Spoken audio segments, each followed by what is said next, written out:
तो दोस्तों, कैसा आपको महसूस होगा जब आप अपने घर पहुंचे, अपने कॉलेज से, अपने स्कूल से, और आप अपने मम्मी पापा को ना दिखे घर में। आप उन्हें पूरे घर में ढूंढे बट वो आपको कहीं ना दिखे, और अचानक आपको पता चले कि आपके भैया ने आपके मम्मी पापा को उस घर से निकाल दिया है। तो नमस्कार दोस्तों, मेरा नाम है कुमार प्रभाकर, इन शॉर्ट के पीछा, और इस नए वीडियो में आपका बहुत बहुत स्वागत है। तो दोस्तों, आज जो हम जिस स्टोरी के बारे में मैं आपको बताने वाला हूँ, ये बहुत ही गंभीर टॉपिक पे है बात, और इसके बारे में हमें सोचना चाहिए। तो होता यूँ है कि आर्यन नाम का एक लड़का जब अपने कॉलेज से अपने घर पहुँचता है, अपने घर में मम्मी पापा को ढूंढता है, उन्हें हर जगह देखता है, लेकिन वो कहीं नहीं होते। वो उन्हें हर जगह ढूंढता है, लेकिन जब वो अपने भैया से इस बारे में पूछता है, जब वो पूछता है, तो ये जवाब आता है कि उन्होंने अपने माता पिता को उस घर से निकाल दिया। ज़रा आप सोच के देखिए कि कैसा उस वक्त आर्यन को महसूस हो रहा होगा कि जिस माता पिता के सामने वो बड़ा हुआ, अपना जिसने बचपन गुजारा, जिनके साथ वो हंसा खेला, आज वही माँ बाप आज उनसे दूर हो गए। उसके अपने ही भैया ने उन्हें उससे दूर कर दिया। कैसा महसूस हो रहा होगा उसे। आर्यन अपनी भाभी से कहता है कि भाभी आप प्लीज़ भैया को समझाइए कि हमारे मम्मी पापा को वापस ले आए। मैं नहीं उनके बिना रह सकता, मैं उनसे दूर नहीं रह सकता। और ये बहुत ही गलत है कि हम अपने माँ बाप को हम अपने से दूर कर रहे हैं, और इस तरीके से कर रहे हैं, उन्हें बेइज्जत करके दूर कर रहे हैं। ये कहाँ का बात है। लेकिन बदले में उनकी भाभी कहती हैं कि इनको तो मैं नहीं समझा सकती, लेकिन अब भगवान ही जाने, मैं भी इनसे इस बात से कह के मैं उनको तंग आ गई हूँ कि उन्हें ले आते हैं, उनके साथ हमें ऐसा नहीं करना चाहिए था। लेकिन ये है कि हमारी बात सुनने को तैयार ही नहीं है। फिर आर्यन अपने भैया से कहता है कि भैया प्लीज़ ले आइए ना, आप क्यों ऐसा कर रहे हैं। जिस माँ बाप ने हमें पाला, जिस माँ बाप ने हमारे लिए इतना कुछ किया, और हम आज उनके साथ ऐसा बर्ताव कर रहे हैं, ये बहुत गलत है भैया, ये सच में बहुत गलत है, ऐसा नहीं होना चाहिए। लेकिन आर्यन के भैया उन्हें डांट कर ये चुप करा देते हैं कि देखो, ऐसा है कि हमने उन्हें वृद्धाश्रम भेज दिया है, और साथ ही साथ हम उन्हें हर महीने 20,000 भी भेज देंगे ताकि वो अपने रहने का देख सके, और बाकी तुम उसकी चिंता मत करो, तुम अपने पढ़ाई पे ध्यान दो और अपना काम करो, समझे। फिर आर्यन वहाँ से चुपचाप उदास मुंह लेके वहाँ से चल जाता है। आर्यन को इस बात से बहुत ज़्यादा गुस्सा आ रहा था कि आखिर उसके भैया ने ऐसी बड़ी बेवकूफ़ी क्यों की, क्यों अपने माँ बाप को अपने से दूर किया। आर्यन से रहा नहीं गया, वो तुरंत उस वृद्धाश्रम जाता है जहाँ उसके माँ बाप थे। वो उनसे मिलता है, और जब वो उनसे मिलकर वापस आता है तो आर्यन के भैया उनसे ये पूछते हैं कि तुम आखिर वहाँ क्यों गए थे। तो आर्यन जवाब देता है कि देखिए भैया, आपने अपनी मर्जी की कर ली, ठीक है, लेकिन आप मुझे ये नहीं रोक सकते कह के कि मैं उनसे मिलने नहीं जा सकता। मैं जा सकता हूँ उनसे मिलने, और मैं जाऊँगा, आपको जो करना आप कर लो। ये कहते ही आर्यन गुस्से में अपने रूम में चल जाता है और ज़ोर से दरवाज़ा बंद कर लेता है। अगले दिन कोर्ट में हियरिंग थी। जी हाँ, कोर्ट में हियरिंग, क्योंकि आर्यन के भैया को एक नोटिस आया था उसके मम्मी पापा के वकील की तरफ से कि वो पूरे सम्मान के साथ अपने घर वापस ले आए और उन्हें अपने साथ रखे। लेकिन आर्यन के भैया ने उस पर कुछ खास ध्यान दिया नहीं। काफ़ी कहने के बाद आर्यन के भैया जब कोर्ट गए आर्यन के साथ उस हियरिंग में, तब वहाँ आर्यन अपने माँ बाप से मिला और उनसे ये वादा किया कि मम्मी पापा आप चिंता मत करिए, हम जल्दी आपको अपने साथ ले आएंगे और पूरे सम्मान के साथ लाएंगे। आप हिम्मत मत हारिए, क्योंकि आपका एक बेटा भले ही आपको खुद से दूर कर चुका है, लेकिन आपका दूसरा बेटा आपके साथ है, हमेशा रहेगा। और ये कहते ही दोनों उस कोर्ट के अंदर चल जाते हैं।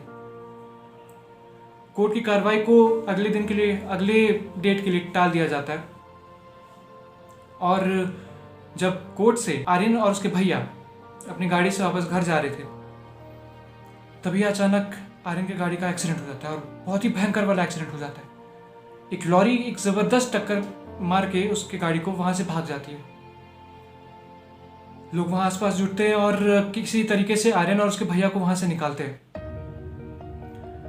आर्यन जल्दी जल्दी में उन्हें हॉस्पिटल ले जाता है, इमरजेंसी वार्ड में एडमिट करवाता है। चूँकि गाड़ी उसके भैया चला रहे थे तो सबसे ज़्यादा जख्मी उसके भैया हुए थे। डॉक्टर कहते हैं कि आर्यन के भैया का बहुत ही ज़्यादा ब्लड लॉस हो चुका है और उनकी सिचुएशन बहुत ही क्रिटिकल हो चुकी है, तो हमें बी पॉजिटिव ग्रुप का ब्लड चाहिए, जो कि हमारे बैंक में इस वक्त अवेलेबल बिल्कुल नहीं है। आर्यन डॉक्टर से कहता है, डॉक्टर प्लीज़ मेरे भैया को बचा लीजिए, मैं हाथ जोड़ के विनती करता हूँ आपसे, मैं कुछ करता हूँ, मैं जुगाड़ करता हूँ, मैं इस खून का, मैं बी पॉजिटिव खून का कुछ जुगाड़ करता हूँ, प्लीज़ तब तक मेरे भैया को बचा लीजिए। डॉक्टर कहते हैं हम अपनी तरफ से पूरी कोशिश करेंगे, लेकिन किसी तरीके से आप इस ब्लड ग्रुप का इंतज़ाम कीजिए जल्दी। आर्यन तुरंत भागते हुए अपनी मम्मी पापा के पास जाता है उस वृद्धाश्रम में। वो जब उनसे कहता है कि भैया का एक्सीडेंट हो चुका है और उन्हें बहुत ही ज़्यादा जख्म आए हुए हैं, उन्हें खून की बहुत ही ज़्यादा ज़रूरत है और इस वक्त हॉस्पिटल में बिल्कुल भी खून अवेलेबल नहीं है बी पॉजिटिव का। तो आर्यन के पिता की आंखों से आंसू निकलने लगते हैं, वो एकदम घबरा जाते हैं। वो कहते हैं बेटा चिंता मत करो, बी पॉजिटिव का मैं हूँ, मेरे पास है बी पॉजिटिव का खून और मैं दूंगा उसे खून और उसकी जान बचाऊंगा, अपने बच्चे की जान मैं बचाऊंगा बेटे।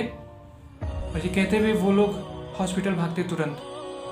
और जैसे ही वो लोग हॉस्पिटल पहुँचते हैं तुरंत ब्लड चढ़ाने का काम शुरू हो जाता है। डॉक्टर्स आर्यन के पिता के ब्लड को आर्यन के भैया में ट्रांसफ़र करते हैं वापस।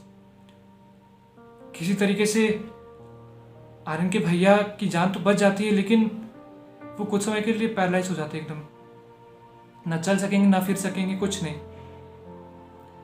आर्यन के भैया को जब होश आता है और जब वो उन्हें पता चलता है इस बारे में कि उसकी जान उसके पिता ने बचाई है, उसके जन्मदाता ने उसकी जान बचाई है, तो उसके आंखों से आंसू निकल पड़ते हैं।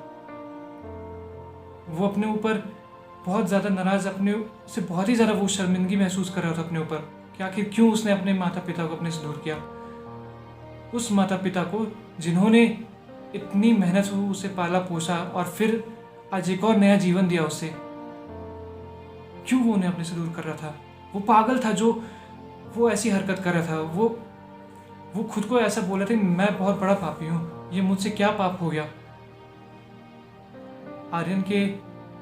आर्यन ने जब इस बात देखा कि उसके भैया को ऐसा महसूस हो रहा है, तो वो तुरंत अपने माता पिता को अपने साथ ले आता है अपने भैया से मिलाने। और उसके भैया हाथ जोड़कर अपने मम्मी पापा से माफ़ी मांगते हैं कि मम्मी पापा मुझे माफ़ कर दीजिए, प्लीज़ मुझे माफ़ कर दीजिए, मैंने जो किया मैं बहुत बड़ा गधा था, मैं बहुत ज़्यादा बेवकूफ़ था कि मैं आपके साथ ऐसे सलूक कर रहा था, मुझे बहुत ज़्यादा पछतावा हो रहा।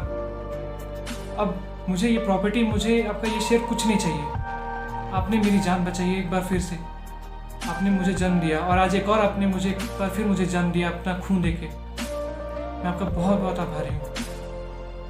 और अब आप हमारे साथ चलिए, कुछ भी हो जाए हम आपको अपने से बिल्कुल दूर नहीं करेंगे, क्योंकि अब मैं समझ गया हूँ कि एक घर वही खुशहाल रहता है जहाँ माँ बाप बसते हैं हंसी खुशी।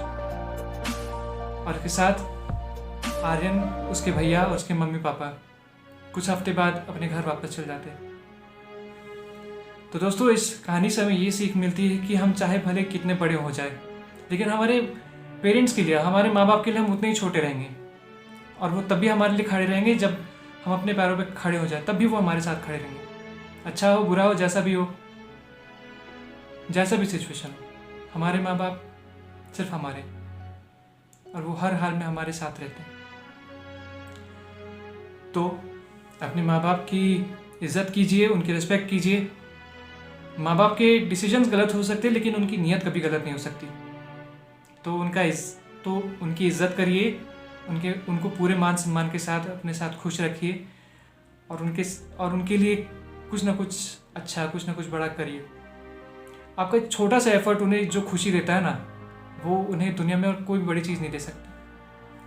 तो दोस्तों आपको ये वीडियो आज अच्छा लगा है तो प्लीज़ इसे शेयर कीजिएगा, लाइक कीजिएगा, सब्सक्राइब कीजिएगा चैनल को, और अपने दोस्तों के साथ शेयर ज़रूर कीजिएगा, क्योंकि आप जितना शेयर करेंगे, जितना सब्सक्राइब करेंगे, आपके दोस्त, आपकी फैमिली, मुझे उतना ज़्यादा सपोर्ट मिलेगा, मोटिवेशन मिलेगा आपके लिए ऐसे बेहतरीन कंटेंट्स बनाने का। तब तक के लिए मिलते हैं आपसे अगले वीडियो में, तब तक के लिए नमस्कार, टाटा, बाय बाय, शब खैर। और अपना ख्याल रखिएगा।